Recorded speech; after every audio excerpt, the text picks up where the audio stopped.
been on a bit of a road trip today. Picked this little Honda up, next project. It's a bit of work doing to it, but it's a really good starting point. So let's have a quick look around it.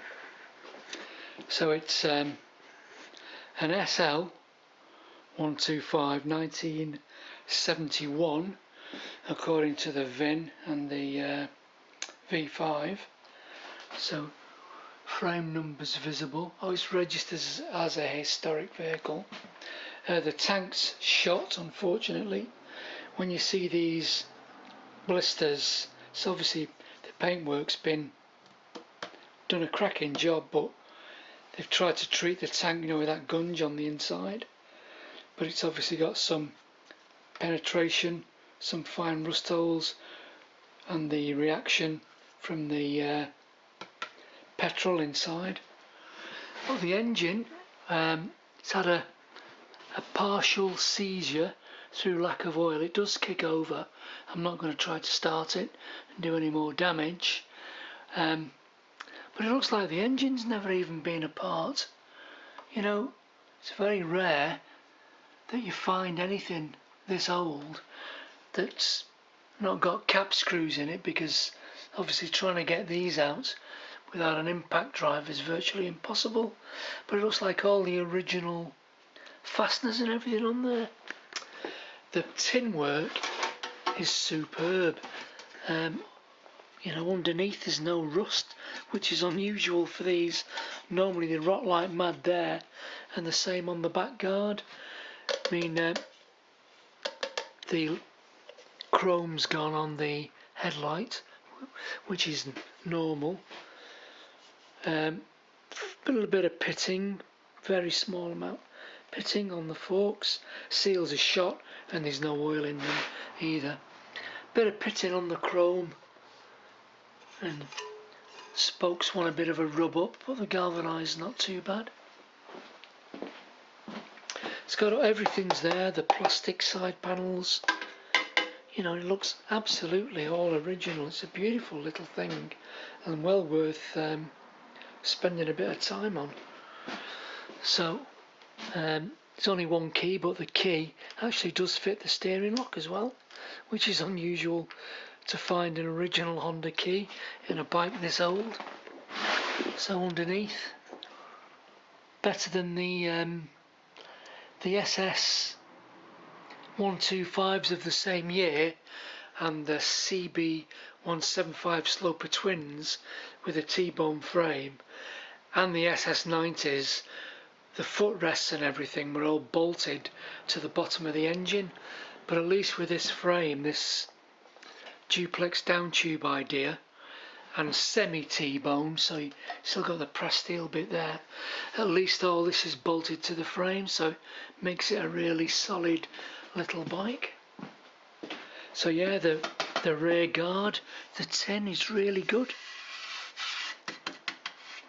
Unusual to see in such good nick. So obviously seat cover's not original, and the paint, just let me flip it back over onto the other side stand. There we go. So from this side,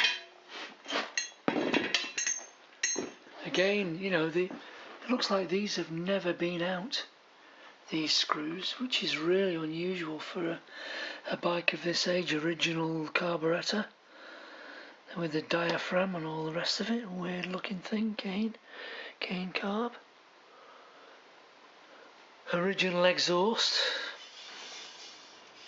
and heat shield. So yeah, it's well worth going through. So just looking at it, let's pull the bike up. So looking at it from here, no, it's never had indicators.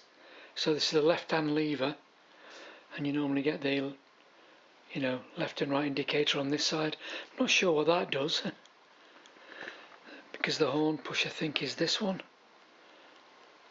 on this side. So you've got the lights off, low and high.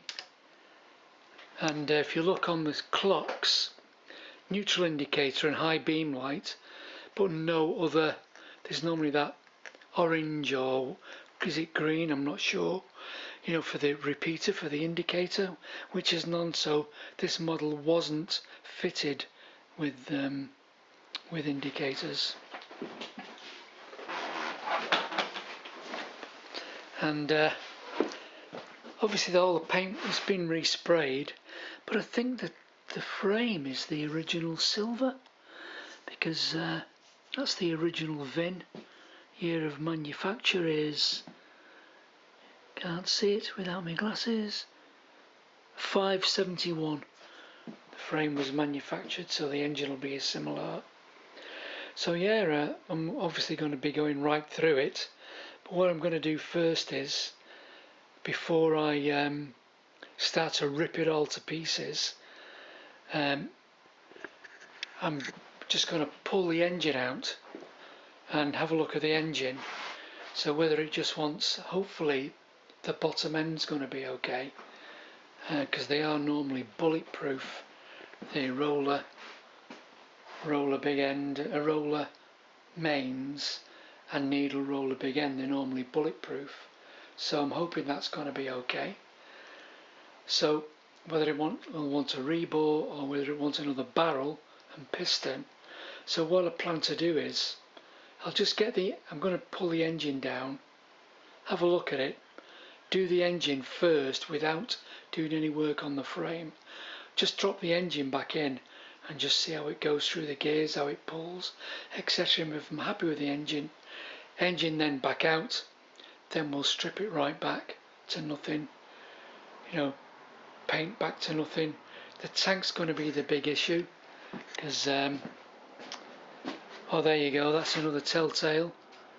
That, it's obviously weeped petrol fumes on the seam, and it lifts the paint.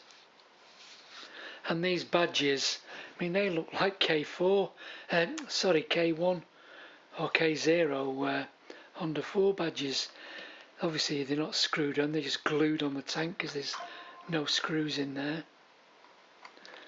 So, they might go back on if I can sort the tank out. But the tank's going to be the major issue. I ain't too worried about the engine. But to find another tank, a decent one, these are getting quite rare. So anyway, there you go. Well, engine out, and then when I've got the motor out on the bench, we'll have a look inside and see what it looks like. So I'll catch you on the next one.